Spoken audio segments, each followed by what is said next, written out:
क्या देश एक और कोरोना वेव की तरफ बढ़ रहा है? 6 राज्यों में कोरोना के 86% से ज्यादा मामले।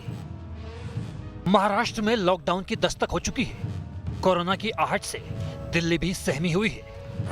कोरोना के खिलाफ आर पार की जंग है। कोरोना से बचना है तो टीका लेना होगा। सोमवार से टीकाकरण का एक और अभियान शुरू हो रहा है।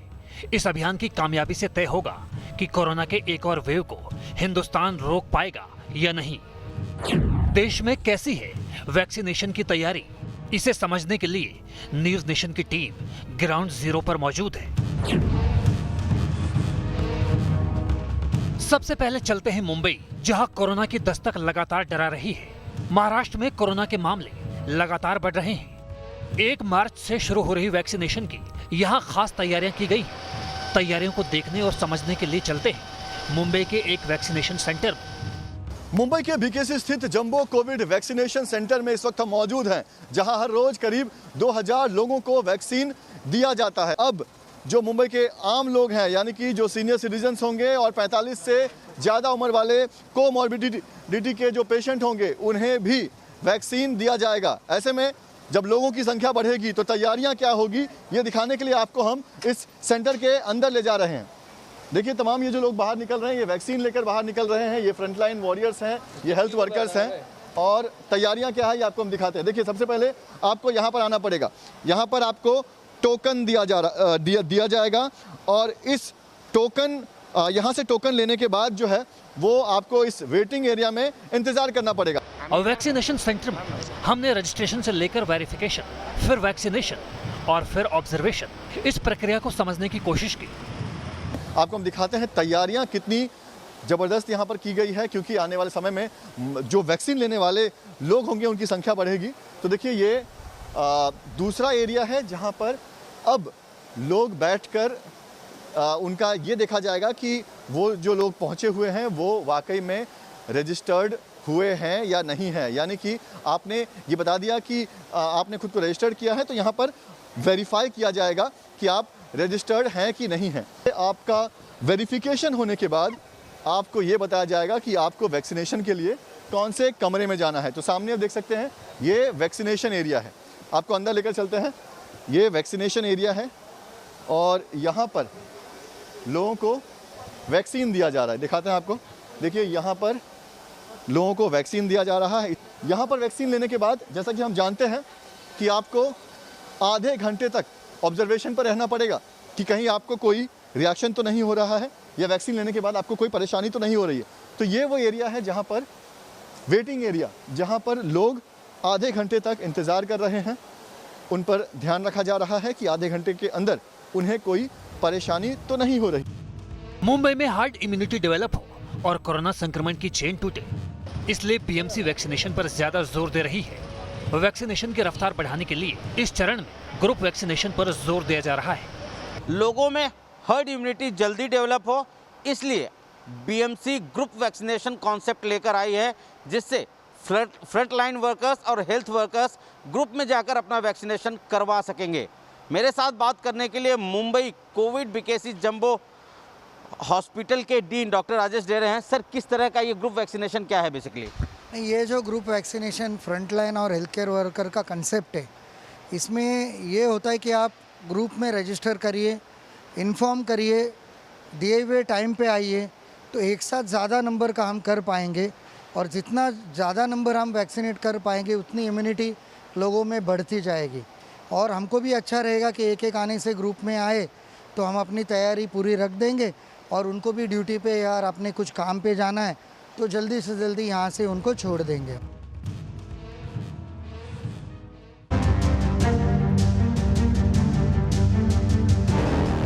फिर बढ़ते कोरोना के मामले। सोमवार से वैक्सीनेशन का एक और चरण। ये वैक्सीनेशन ही है जो देश में कोरोना की चेन को तोड़ सकता है। देश को कोरोना के नए स्ट्रेन से बचाना है तो एक ही उपाय है और वो है वैक्सीनेशन। अगर वैक्सीनेशन अभियान सफल नहीं हुआ तो फिर कोरोना काल की वो खौफनाक तस्वीरें देश पर फिर हावी हो सकती हैं। साल 2020 की ये मार्च की तस्वीरें हैं, जब पूरे देश में लॉकडाउन था। हर गुजरते वक्त के साथ लोग कोरोना को मात देने वाली वैक्सीन का इंतजार कर रहे थे। वैक्सीन अब आ गई है। हेल्थ वर्कर्स और फ्रंटलाइन वर्कर्स को वैक्सीन की डोज दी गई है। टीकाकरण के एक और चरण के लिए देश तैयार है। राजधानी दिल्ली भी कोरोना के खौफ से सहमी हुई है। दिल्ली में कोरोना वेव को रोकने के लिए प्रशासन जी जान से जुटा हुआ है। टीकाकरण के अगले चरण की तैयारी मुकम्मल कर ली गई है। इस चरण की खास बात टीकाकरण में प्राइवेट अस्पतालों की भागीदारी है। और वैक्सीनेशन के लिए कितने तैयार हैं प्राइवेट अस्पताल? जितने भी प्राइवेट सेक्टर के मेजर हॉस्पिटल हैं सारे कंट्री में, वो ऑलरेडी वैक्सीनेशन ड्राइव में इन्वॉल्व हैं 1 महीने से और अच्छी तरह वो कर रहे हैं। मैं अपने हॉस्पिटल का बोल रहा हूँ कि हमारा अरेंजमेंट बहुत ही अच्छा है। जहाँ लोग जो भी आए, अपने हमारे एम्प्लॉई आए, वो बड़े खुश हैं। एक बहुत अच्छा अरेंजमेंट है उनके लिए और सरकार हमें अवसर देती है। जो सरकार ने सोचा ही है कि प्राइवेट सेक्टर को वो देंगे, मेरे ख्याल में बहुत ही एक प्रैक्टिकल अप्रोच है सरकार की। जिन राज्यों में सबसे ज्यादा कोरोना के मामले देखे जा रहे हैं, उनमें पंजाब भी शामिल है। 2 हफ्ते से ज्यादा समय से पंजाब में कोरोना के मामलों में तेजी से बढ़ोतरी हुई है। यहाँ भी वैक्सीनेशन के लिए व्यापक तैयारियां की गई हैं। सेंटर में पहुंचे हुए हैं जहां पर आप देख सकते हैं कि जहां पर पिछली बार भी जो फ्रंट वॉरियर्स को वैक्सीन लगाई गई थी, तो यहीं पर जो है वो अब पहली मार्च से जो बुजुर्ग हैं, यानी कि 60 साल से ज़्यादा और 45 साल से ज़्यादा जिन्हें गंभीर बीमारियां हैं, उन्हें वैक्सीनेशन जो है वो यहीं पर लगाया जाएगा। उसको लेकर क्या तैयारियां हैं और किस तरह का ये प्रोसेस रहेगा, हम आपको दिखाएंगे। क्योंकि पहले भी हमने देखा था कि जब आप किसी भी जो वैक्सीनेशन रूम होता है वहाँ पर एंटर करते हैं तो बाकायदा मास्क और हैंड सैनिटाइजर लगाए जाते हैं। तो बाकायदा यहाँ पर वही प्रबंध जो है वो किए गए हैं। साथ में सोशल डिस्टेंसिंग में आपको अगर फुटप्रिंट यहाँ पर दिखाऊं तो आप देख सकते हैं कि यहाँ पर सोशल डिस्टेंसिंग के लिए फुटप्रिंट बनाए गए हैं ताकि जो लाभार्थी हैं वो यहाँ पर पहुँचे तो सोशल डिस्टेंसिंग का जो है वो ख्याल यहाँ पर रखा जाए। इसके साथ अगर बात करें यहाँ पर बैठने की, जैसे ही जो लाभार्थी यहाँ पर पहुँचते हैं तो उन्हें यहाँ पर बिठाया जाता है। तो कहीं ना कहीं सोशल डिस्टेंसिंग के लिए आप यहाँ पर देख सकते हैं कि ये जो बीच वाली सीट है, इसे यहाँ पर ये क्रॉस लगाए गए हैं ताकि यहाँ पर कोई भी ना बैठे और यहाँ पर लिखा है यहाँ बैठना मना है। यानी कि जिस तरह से जो कोविड के नियम हैं, मास्क और सोशल डिस्टेंसिंग, उसका कहीं ना कहीं यहाँ पर जो है वो सख्ती से पालन किया जाएगा। पंजाब में भी कोरोना वेव को रोकने का एक ही मंत्र नजर आ रहा है और वो मंत्र है वैक्सीनेशन का। हर कोई चाहता है कि टीकाकरण का ये चरण पहले के चरण से ज्यादा कामयाब हो। जल्द से जल्द ये वाला ग्रुप भी कवर हो जाए ताकि फिर ओपन हो जाए to everybody, so that by October everybody is vaccinated.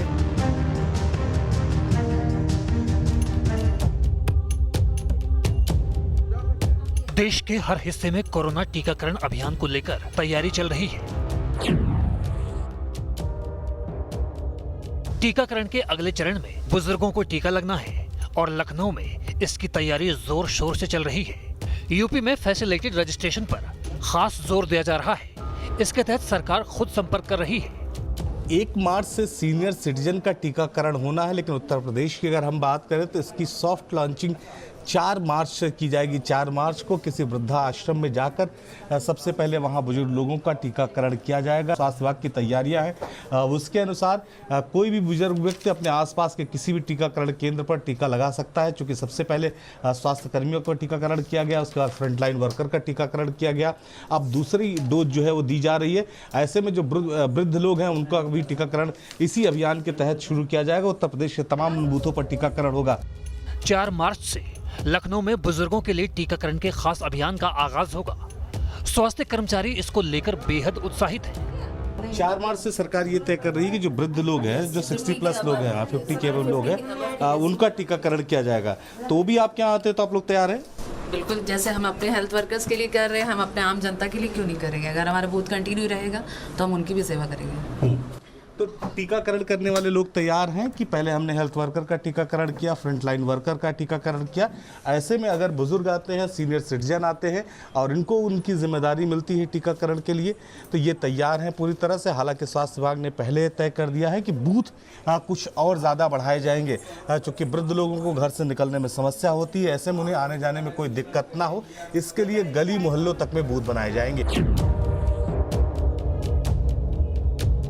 MP की राजधानी भोपाल के अस्पतालों में भी वैक्सीनेशन की तैयारियां जोरों पर हैं। कोरोना वॉरियर्स के बाद आम लोगों के लिए वैक्सीनेशन के जरूरी इंतजाम किए जा रहे हैं। की अगर बात की जाए तो ये तस्वीर है, आप देख सकते हैं, जहां पर मेडिकल विभाग की जो टीम है राजधानी भोपाल के जयप्रकाश अस्पताल में अभी भी तैयारी कर रही है, क्योंकि तीसरा चरण शुरू होने वाला है। और ये वो टीम है जिसने पहले चरण से लेकर अब तक कई लोगों को वैक्सीनेशन लगाया है। हम बात करेंगे कितना उत्साह, तैयारी कितनी? हम तृतीय चरण के लिए काफ़ी उत्साहित हैं और हमने प्रथम चरण द्वितीय चरण को कंप्लीट कर लिया है और बहुत ही अच्छे तरह से हमें इसमें रिस्पांस भी मिला है। और मैं पब्लिक से यही आग्रह करना चाहूँगी कि वह हमें सहयोग करें और वैक्सीन लगवाने में हम अपना पूरा सहयोग प्रदान करें। रजिस्ट्रेशन के लिए कोविन ऐप का इस्तेमाल किया जा सकता है। कैसे हो रहा है कोविन ऐप का इस्तेमाल, इसे समझने के लिए हमने वैक्सीनेशन सेंटर के ऑपरेटर से भी बातचीत की। कोविड वैक्सीन को लेकर एक ऐप भी बनाया गया है जिसके माध्यम से पता चलता है कि कितने लोगों को वैक्सीन लगना है, कितने लोगों को लग चुका है और किन किन के पास मैसेज पहुंचाना है, जिसका नाम है कोविन ऐप। और इसको लेके जो तैयारियां हैं वो भी यहाँ पर की गई हैं। और यहाँ आप देख सकते हैं कि जो पूरी मेडिकल विभाग की टीम है वो लगी हुई है, सतत प्रयास कर रही है। हम बात करेंगे। सर, आपका नाम? विवेक कुमार। विवेक जी, कोविन जो ऐप है किस तरह से काम करता है, क्या इसमें कुछ बदलाव किया गया है, चेंजेस हैं या फिर? अभी जैसे कि कोविन ऐप जैसे कि बेनिफिशरीज आते हैं तो हम यहाँ पर इसे लॉगिन करते हैं, उनके आईडी के थ्रू लॉगिन होता है। लॉगिन करने के बाद में यहाँ पे सेशन कंडक्ट होते हैं, जैसे कि पहले से तय होते हैं कि कौन सा सेशन किस डेट पर तय किया गया। भोपाल से चलते हैं जयपुर। राजस्थान में भी कोरोना के आंकड़ों में तेजी से इजाफा हो रहा है। राजस्थान की राजधानी जयपुर में वैक्सीनेशन की चुनौती है, लेकिन प्रशासन को यकीन है कि टीकाकरण अभियान बेहद कामयाब होगा। चिकित्सा विभाग के सामने बड़ी चुनौती है।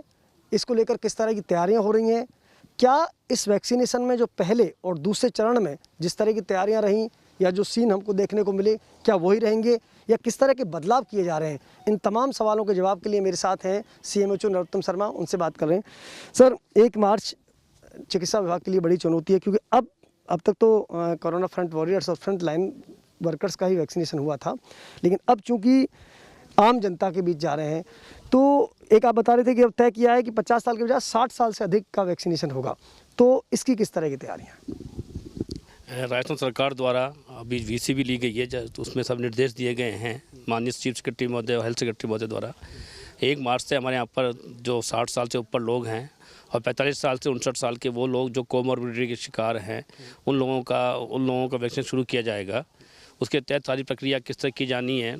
सबसे इम्पोर्टेंट बात है कि केवल हेल्थ फैसिलिटी हैं उन्हीं पर इनका वैक्सीनेशन करेंगे। और जो हमारे राजस्थान में और जयपुर में जितनी भी हेल्थ फैसिलिटी गवर्नमेंट की है या कुछ जो प्राइवेट फैसिलिटी है जहाँ चाहते हैं कराना, वहाँ दोनों जगह इनको वैक्सीनेशन किया जाएगा। गवर्नमेंट फैसिलिटी के अंदर हमारे यहाँ पर जो सब सेंटर से लेके हमने डिस्ट्रिक्ट हॉस्पिटल तक, बड़े कॉलेज तक का हमने अंदाज कर लिया है। सभी साइट सुनिश्चित कर ली हैं, सभी ट्रेनिंग पूरी कर ली गई है, सभी व्यवस्थाएँ पूरी कर ली गई है। जो प्राइवेट हॉस्पिटल्स हैं जो कि हमारे जुड़े हुए हैं, हमारी योजनाओं के साथ जुड़े हुए हैं, उन अस्पतालों में भी हम साइट खोलने जा रहे हैं। इस तरह से प्राइवेट अस्पताल और हमारे गवर्नमेंट हॉस्पिटल मिलकर इस प्रक्रिया को पूरा किया जाएगा। देश भर में टीकाकरण अभियान की बात की जाए तो देश में कोरोना के 1,43,01,266 डोज दिए जा चुके हैं। देश में 1,18,45,075 लोगों को पहला डोज दिया गया है, जबकि अब तक दूसरा डोज 24,56,191 लोगों को दिया जा चुका है।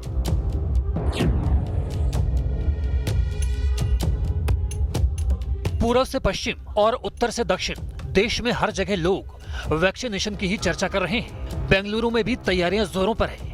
यहां अस्पतालों में वैक्सीनेशन की बड़ी तैयारी की गई है। हेल्थ केयर वर्कर्स और फ्रंटलाइन वर्कर्स के वैक्सीनेशन के बाद अब 1 मार्च से तीसरे चरण के लिए वैक्सीनेशन शुरू होने जा रही है। किस तरह की तैयारियां की जा रही है इस वैक्सीनेशन ड्राइव के लिए, ये दिखाने के लिए हम पहुंचे हैं संतोष हॉस्पिटल। और यहाँ पर आप देख सकते हैं, यहाँ से जो है रजिस्ट्रेशन प्रोसेस शुरू होगी। जो लोग यहाँ पर पहुँचेंगे सबसे पहले रजिस्ट्रेशन करनी होगी यहाँ पर कोविन ऐप के ज़रिए। उसके बाद आप देख सकते हैं यहाँ पर वेटिंग हॉल है। जिस तरह से हमने पहले वैक्सीनेशन ड्राइव में भी देखा था कि रजिस्ट्रेशन होती है, रजिस्ट्रेशन के बाद वेटिंग हॉल और वेटिंग हॉल के बाद जो है वैक्सीनेशन रूम होता है जहाँ पर वैक्सीन की जाएगी। तो आप देख सकते हैं यहाँ पर किस तरह की तैयारियाँ चल रही है।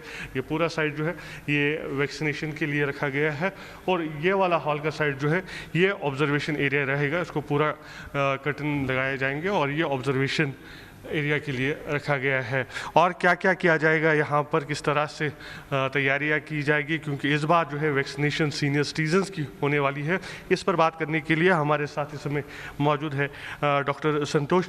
डॉक्टर संतोष साहब, ये बताइए कि इस बार जब वैक्सीनेशन ड्राइव शुरू होना है सीनियर सिटीजन्स और जो लोग कोमॉर्बिडिटीज़ के शिकार हैं, तो किस तरह की तैयारियाँ और की जा रही हैं?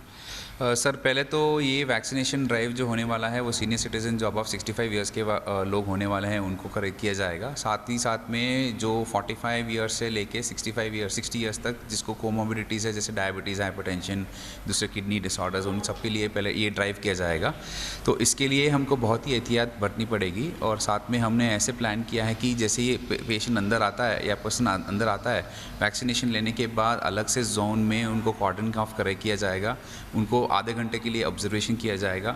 यहाँ पे सारी सुविधा अवेलेबल रहेगी, जैसे कि डिफिब्रिलेटर वगैरह, जो भी अगर बाई चांस कोलैप्स हो जाए या कुछ भी हो जाए, सीरियस साइड इफेक्ट हो जाए उसके लिए, तो उन सब के लिए पूरे फैसिलिटीज़ को अवेलेबल किया जाएगा। और हमारे हॉस्पिटल में हम टोटली इक्विप्ड हैं कोई भी सीरियस एडवर्स इफेक्ट्स को हैंडल करने के लिए, जैसे कि आईसीयू का फैसिलिटी रिक्वायरमेंट या कुछ अगर कोई बंदा कोलैप्स हो जाता है तो उसको इमीडिएट रिससिटेशन करने के लिए जो कोड ब्लू बोलते हैं NABH की तरफ से, वो पूरी तरह से हम लोग इक्विप्ड हैं। और ये पर्टिकुलर चीज़ हम लोग इन्फोर्स करेंगे कि इसको किसी को अगर प्रॉब्लम पड़े तो इमीडिएटली एक्शन लिया जाएगा। पहले के चरणों के वैक्सीनेशन पर अगर गौर किया जाए तो आंकड़े बता रहे हैं कि लोगों की हिचकिचाहट दूसरे डोज को लेकर है। सरकार का टारगेट पूरा नहीं हो पा रहा, लेकिन उम्मीद है कि 1 मार्च से शुरू हो रहे चरण में वैक्सीनेशन को अच्छी सफलता मिलेगी।